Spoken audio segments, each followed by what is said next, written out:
Nous sommes dimanche 21 avril, j'introduis cette semaine de daily vlog aujourd'hui puisque 7 jours 7 livres, donc si je veux rester dans mon timing habituel, il faut que je commence aujourd'hui tout simplement. Donc, nous sommes dimanche, je ne sais pas du tout ce que je vais lire, j'ai ma palle que je vous remets en barre d'infos que je vous ai présentée la semaine passée et j'ai rajouté 2 livres à cette palle puisque j'ai acheté ceci, donc Sur la route d'Aldébaran, j'ai du mal à le dire, de Tchaïkovski, que je ne sais pas pourquoi il était passé sous mon radar, je l'ai vu, je l'ai acheté direct parce que Tchaïkovski, vous le savez bien, et j'ai Kwanné du coup de Mélanie Fievé, publié chez La Volte, donc j'ai rajouté ça à ma palle, ce qui fait qu'on est sur un 7 jours, 9 livres, à minima. Mais j'ai rajouté encore d'autres. Bon bref, vous verrez ça cette semaine. Je ne vais pas vous dire tout ce que j'ai rajouté, mais j'ai rajouté plein de trucs dans ma palle. Mais du coup, j'hésite à commencer par un de ces deux-là. Je ne sais pas du tout. Je vous prends pour introduire ce vlog, mais je n'ai aucune idée de ce que je vais lire aujourd'hui. En réalité, j'aimerais bien en lire plusieurs, mais j'ai aussi des lectures communes en route, puisque j'ai le tome 2 de Binti avec Pénélope, qu'on va peut-être lire plutôt ce soir. J'ai Plein ciel que j'aimerais avancer, donc je ne sais pas du tout. Que vais-je lire en premier? Aucune idée. J'hésite pour tout vous dire à lire ça aujourd'hui. Parce que je me dis qu'aujourd'hui j'ai à peu près le temps et que ça pourrait être pas mal de sortir un des plus gros que j'ai mis dans ma palle. Et peut-être de garder les plus petits pour des jours où j'aurai moins le temps. Donc voilà, en même temps j'ai plein de petits livres dans cette palle. Je ne sais pas, je suis perdue. Honnêtement, je pense que je vais commencer par ça. Je vais lire ça aujourd'hui. Ça fait, je ne sais plus, je vous avais dit 270 pages, quelque chose comme ça, mais on est sur un format assez aéré. C'est un service de presse que j'ai reçu de la part de la maison d'édition M+, qui va parler de l'histoire d'une femme qui est enceinte, qui va accoucher, et son conjoint disparaît au moment de l'accouchement, de la naissance, et donc voilà, c'était a priori un roman plutôt féministe, écrit par Solène Joubert, donc je ne sais pas. Voilà sur quoi je suis. À l'envers, c'est pas, voilà, c'est mieux comme ça. Je suis sur ça, on va voir ce que je peux faire. Éventuellement, avancer mes lectures communes serait aussi une très bonne idée, je pense, mais je ne peux pas vous dire encore. Donc voilà, en sachant que je dois terminer de monter le vlog qui doit sortir aujourd'hui pour moi, hier pour vous. Tout va bien, je suis dans les temps, comme vous pouvez le voir, comme toujours. Donc, je vous laisse pour cette introduction. Je vais monter mon vlog, le mettre en ligne, j'attaque quelque chose et je vous reprends dans la journée pour vous dire où j'en suis, ce qui se passe, ce que j'ai lu, ce que j'en pense. On se dit à plus tard.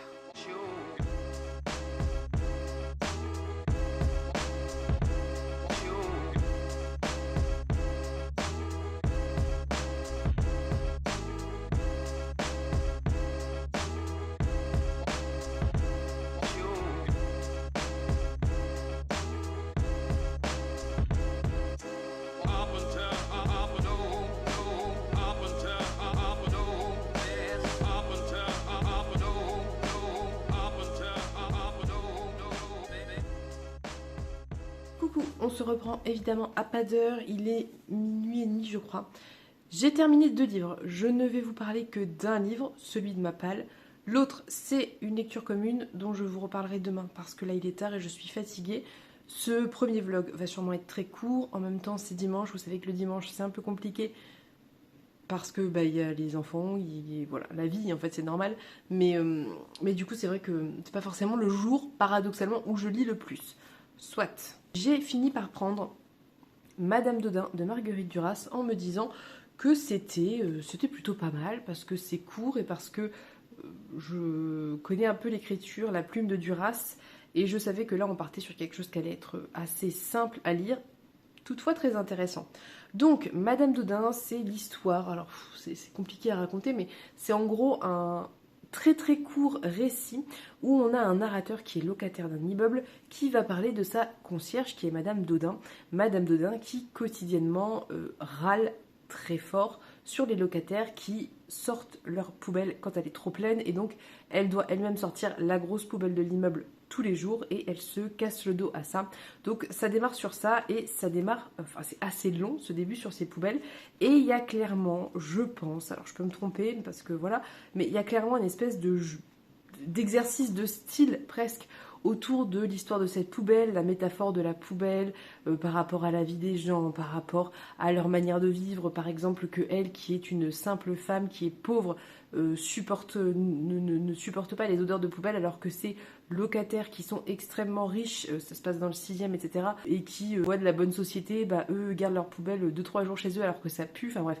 Il y a tout un exercice vraiment autour de la poubelle et étiré sur plusieurs pages de manière assez intéressante, puisque on a ce que dit Madame Dodin, on a ce que les locataires, comment les locataires vivent cette situation, on a le narrateur ou la narratrice qui raconte ça, et en même temps il y a aussi ce que Madame Dodin en fait insuffle chez ses locataires, et avec un aspect assez cocasse, assez drôle, c'est-à-dire que les locataires ont peur d'elle, ont peur de l'affronter, et donc le ou la narratrice dit que c'est une espèce de serpent qui se mord la queue, parce que plus ils ont peur d'elle, plus ils repoussent le moment d'aller chez leur poubelle, et plus quand ils y vont, ils se font engueuler. Voilà.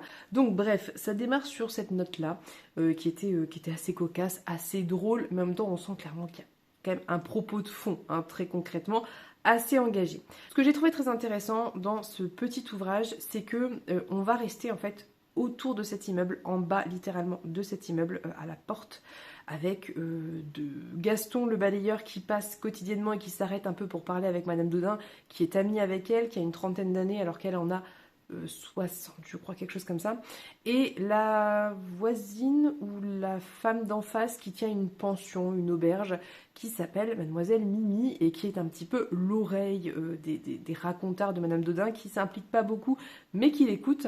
Et donc, en fait, dès le début, même si on est dans la rue, il y a un réel sentiment d'oppression, oppressant en fait. L'ambiance est très oppressante. On a cette impression de huis clos alors même qu'on est dans la rue. À aucun moment on est directement à l'intérieur du logement.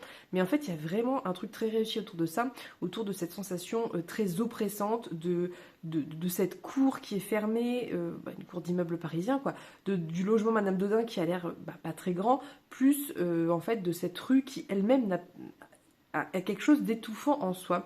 Et c'est plutôt bien fait, parce que ça va exacerber certains sentiments qui sont très intéressants. L'ennui de Madame Dodin, qui fait que, comme elle s'ennuie et qu'elle passe du temps un peu à regarder ce que font les gens, elle analyse ce qu'ils font, etc. Et il y a tout un truc évidemment autour de ça. Il y a une espèce d'ennui profond malgré le travail qu'elle a à faire. Il y a quelque chose qui tient de l'ennui, peut-être de la routine en fait, de la répétition des tâches qui sont extrêmement ingrates bien évidemment. Et ça met aussi en place ce sentiment de frustration de la part de Madame Dodin d'une part, mais aussi de Gaston, donc son ami balayeur. Il y a aussi tout un truc développé sur lui, puisque quand il a démarré ce travail-là, donc je sais plus combien de temps auparavant, 6 ans je crois, il était très enthousiaste à l'idée d'être dans la rue et d'être dehors et d'être celui avec qui un peu parlerait aux passants, enfin voilà. Et en fait, il se rend compte que c'est un travail qui est extrêmement ingrat, puisque à peine il a fini de balayer la rue, qu'il y a une dame avec son petit chien qui se balade et le chien fait ses besoins dans la rue et personne ne ramasse.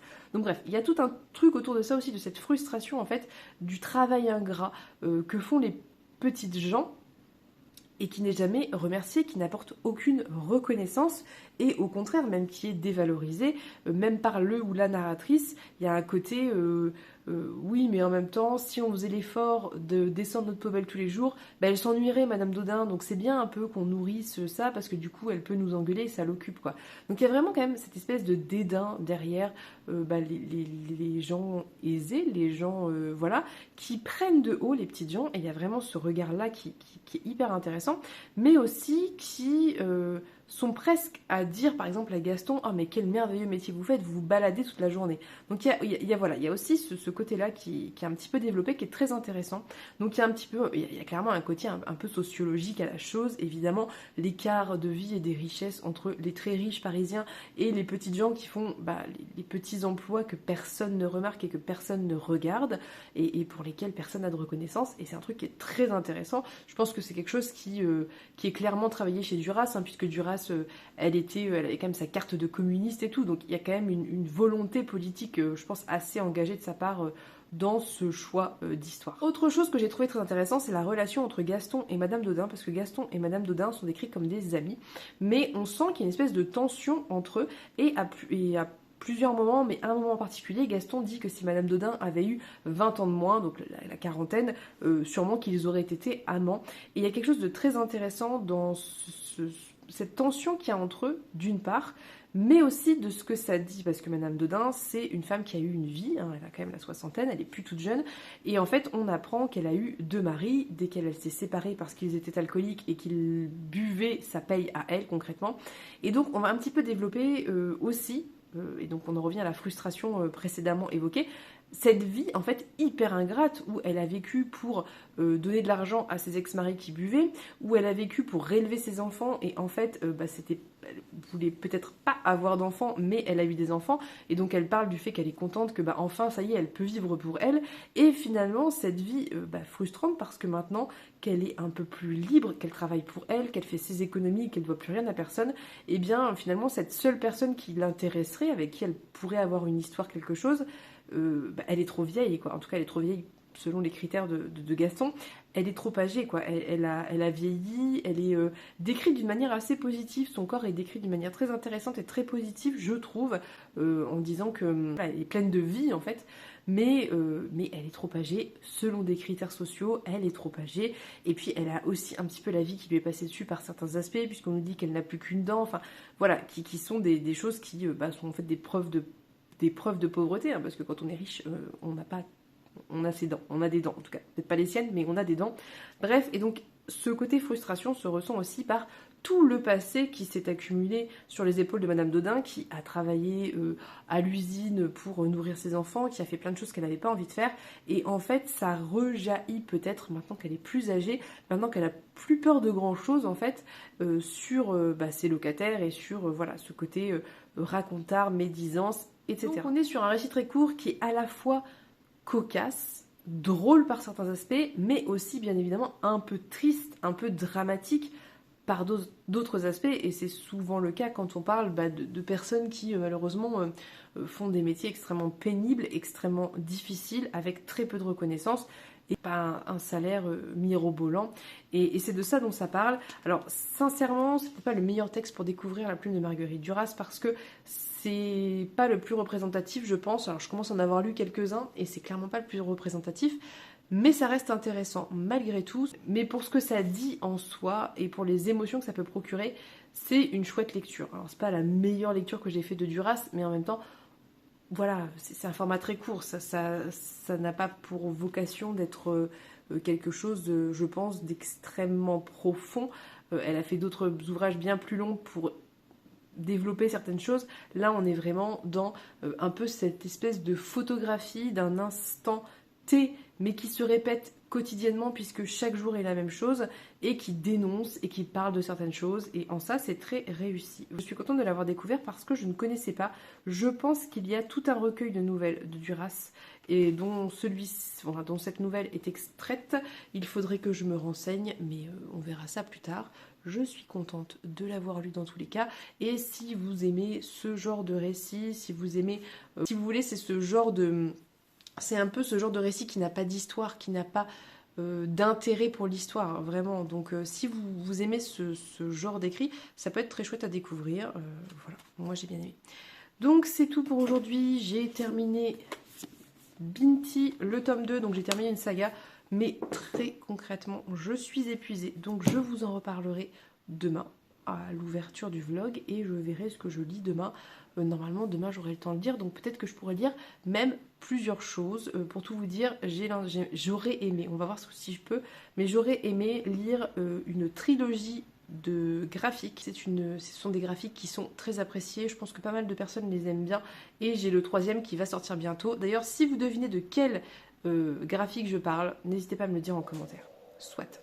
Donc je vais vous laisser pour aujourd'hui. N'hésitez pas à me dire sur le peu que vous avez eu comme vidéo aujourd'hui, ce que vous avez pensé par exemple de Madame Dodin. N'hésitez pas à me dire si vous devinez de quel graphique je parle. Je vous souhaite à tous et toutes une très belle journée, soirée. Je vous fais de gros bisous et on se dit à demain pour un prochain daily vlog. Bye bye.